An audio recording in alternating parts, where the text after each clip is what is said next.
In a bustling heart of 19th century Lagos, long before skyscrapers and highways, there lived a woman whose power rivaled that of kings.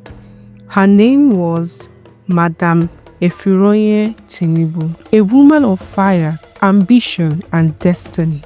She wasn't born royal, yet she ruled men who wore crowns. She wasn't a soldier, yet her enemies feared her name. This is the story of the woman who shaped Lagos and defied an empire. Born around 1805 in Abeokuta, Efironye was a woman with sharp eyes and a sharper mind. In her early years, she traded palm oil, tobacco, and slaves, rising quickly through skill and strategy. She married a rich man, but his death didn't stop her. He made her bolder.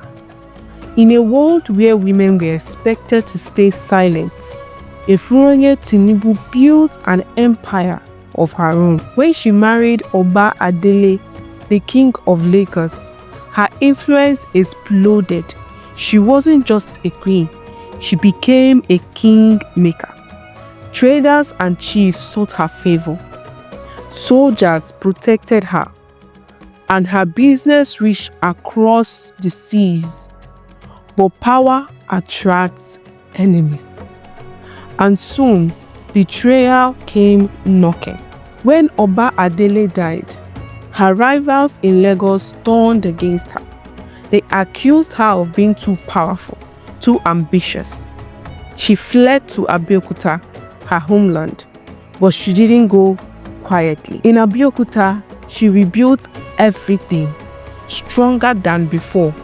She became an advisor to the Iba chiefs, funding wars, organizing defenses, and shaping politics from behind the scenes. When the British came, Madam Tinubu refused to bow.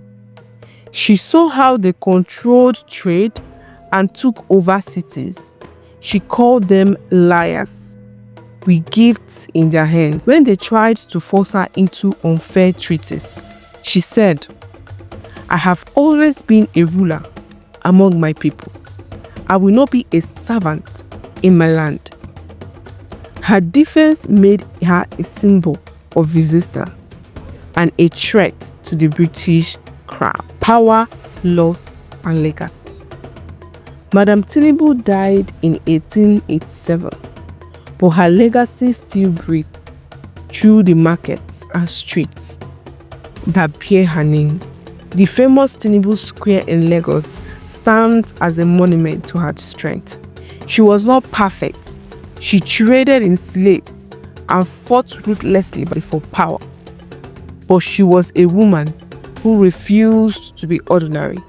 In a time when women had no voice, she rowed. They called her a trader, a queen, a rebel, a kingmaker. But history remembers her by one name, Madam Efironye Tinubu.